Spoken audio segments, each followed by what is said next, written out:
Salut, c'est Tusnut, voici ma vidéo de mise à jour pour Forestia. Donc, quoi de neuf depuis la dernière fois? Donc, j'avais fait une mise à jour sur le 16 février. Donc, en fait, on a en fait tout simplement consolidé, puisque, enfin, consolidé. Déjà, on a marqué un échec à franchir la résistance des 30 euros, on l'a franchi en séance et puis on n'a pas réussi à la préserver. Et depuis, tout simplement, eh bien, on a eu le droit à l'attaque de la médiane de la fourchette d'Andrews, des 38,2% de Fibonacci, de la résistance en rouge qui passait par là, de l'autre médiane à mi-chemin entre la médiane de la fourchette et le bas de la fourchette, et la M7, et puis la M7 a été rachetée in extremis par les haussiers, donc grosse attaque quand même. Le lendemain, on avait même fait le rebond technique sur le bas de la fourchette d'Andrews en bleu jusqu'à la M7. Encore une fois, échec à franchir la M7, donc avantage encore une fois au baissier. Et puis là, ça y est, depuis, on a cassé cette fourchette tout complètement. Donc pour l'instant, elle n'est plus d'actualité. Donc je vous propose une autre fourchette d'Andrews. Donc on prend un haut, un bas et un nouveau plus haut. Et on a notre nouvelle fourchette. Voilà. Donc on en était resté là. Donc on voit que depuis, on oscille entre la médiane de la fourchette d'Andrews et à descendre plus bas, quoi. Enfin, non, même pas la médiane, je vous ai dit une bêtise. Entre cette médiane-ci, là, qui est à mi-chemin entre la médiane et le haut, et l'autre médiane qui est à mi-chemin entre la médiane et le bas. Donc on fait des oscillations entre ces deux niveaux. On a toujours notre canal aussi en orange qui a été attaqué aujourd'hui même. On clôture juste en dessous du canal. Donc ça sera à surveiller, comme je vous avais dit, tant qu'on. Donc on est bien sûr en tendance baissière, puisqu'on a une M7 qui est maintenant sous la M20, avec un cours qui est lui-même en dessous la M20 et la M7, donc on est bien en tendance baissière. Mais je vous avais dit que tant qu'on était situé entre les deux lignes oranges, donc dans le canal, il n'y avait pas trop de raison de s'inquiéter. Bon, là, il faut commencer à regarder un petit peu ça de plus près parce que là, visiblement, il y a quelque chose. Alors bon, le petit quelque chose, ça pourrait tout simplement être ce gap qu'on n'a toujours pas comblé parce que même si on avait fait une attaque le 24 février, on voit qu'en séance, je vais zoomer un petit peu, on avait donc on a comblé une partie du gap, mais il en reste encore beaucoup. Aujourd'hui, on a fini juste sur les niveaux du gap. On peut espérer que demain, on comble le gap, qu'on éventuellement on finisse même sur une grosse attaque baissière pour aller toucher le bas de la fourchette d'Andrews en bleu, histoire que le travail soit bien fait, et puis on se fait le rebond technique. Je sais pas, vous en pensez quoi? Ça pourrait être un bon scénario. Enfin, en tout cas, ça sera à surveiller, mais il faut espérer que ça se passe comme ça pour les haussiers, parce que sinon,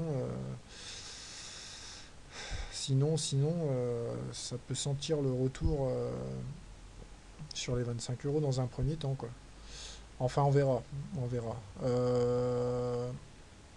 Au niveau des indicateurs techniques, ce qui est à noter aussi, c'est que les Bollinger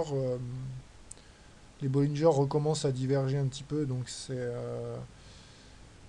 qui est positif aujourd'hui, j'ai envie de dire, c'est que c'est une séance baissière avec pas trop trop de volume, puisqu'on est sous la moyenne mobile à 20 à 20 séances, pardon, au niveau de la moyenne mobile. Mais bon, c'est à relativiser parce que, quand même. Donc sur le MACD, on est toujours,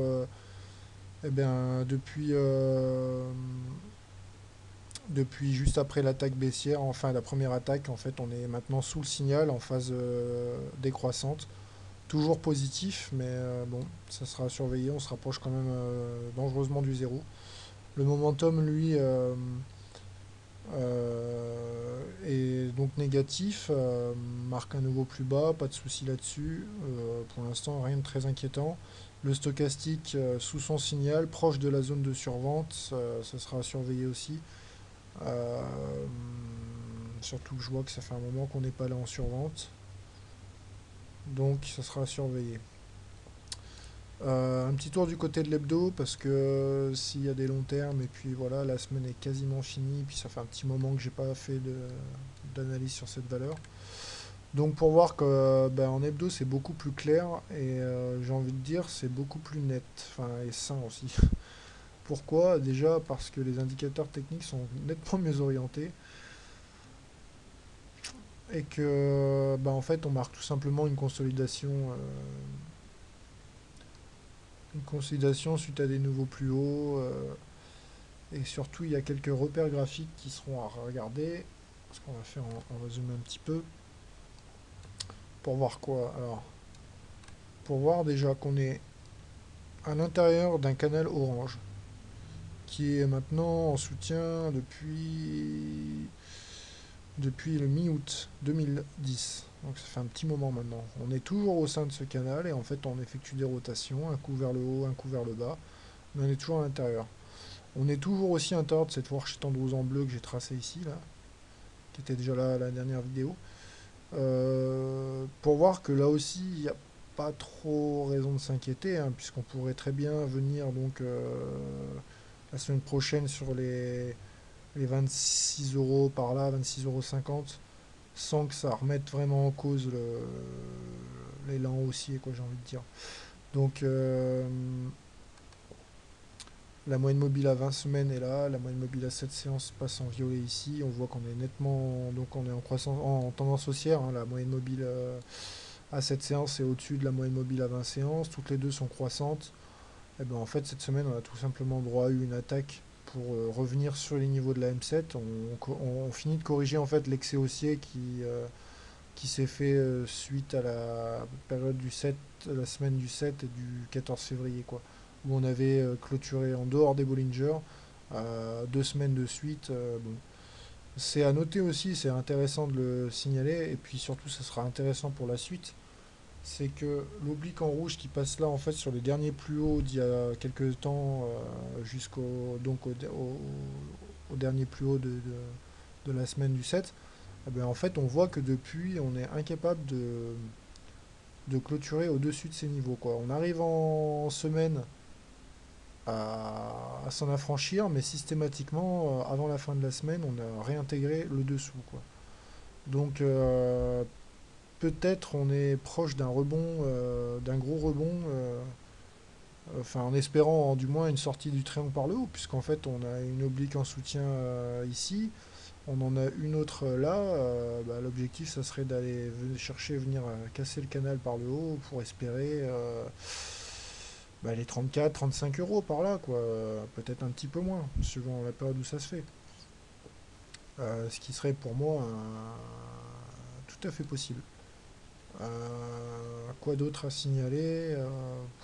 Pas grand-chose, hein. Vous voyez, donc on a clôturé, enfin on est venu ici au contact de la première médiane, on est venu au contact de la médiane en elle-même, de la seconde médiane, et puis maintenant, bah oui, je pense qu'on va viser le bas de la fourchette d'Andrews, quoi. Ça sera à voir, sauf si on joue le rebond technique sur ce canal orange, là, ce qui pourrait être possible aussi, quoi. Donc voilà. Au niveau des indicateurs techniques, on a le MACD qui est à peine attaqué finalement, hein, puisqu'on est toujours positif, enfin bien positif même au-dessus du signal. Pas de raison de s'inquiéter vraiment. Sur le momentum, eh bien, pas non plus de raison de s'inquiéter. On diminue, c'est normal, le cours diminue. Toujours bien positif aussi. Le stochastique marque une petite pause, ce qui est normal aussi. On est maintenant sous le signal. On vient de repasser en dessous, juste en dessous du signal de surachat. Voilà, et les volumes donc restent corrects, hein. Même si on est légèrement en baisse par rapport aux semaines précédentes, bon, ça reste des volumes corrects quand même, quoi. Donc voilà, pas trop d'inquiétude à avoir au niveau du long terme, hein. Pour l'instant, c'est simplement une correction, tout ce qu'il y a de plus naturel, quoi. Donc, je maintiens mon objectif à moyen terme qui est à 36 euros, soit les 50% de Fibonacci. Voilà, c'est tout. Bonne soirée et à plus tard.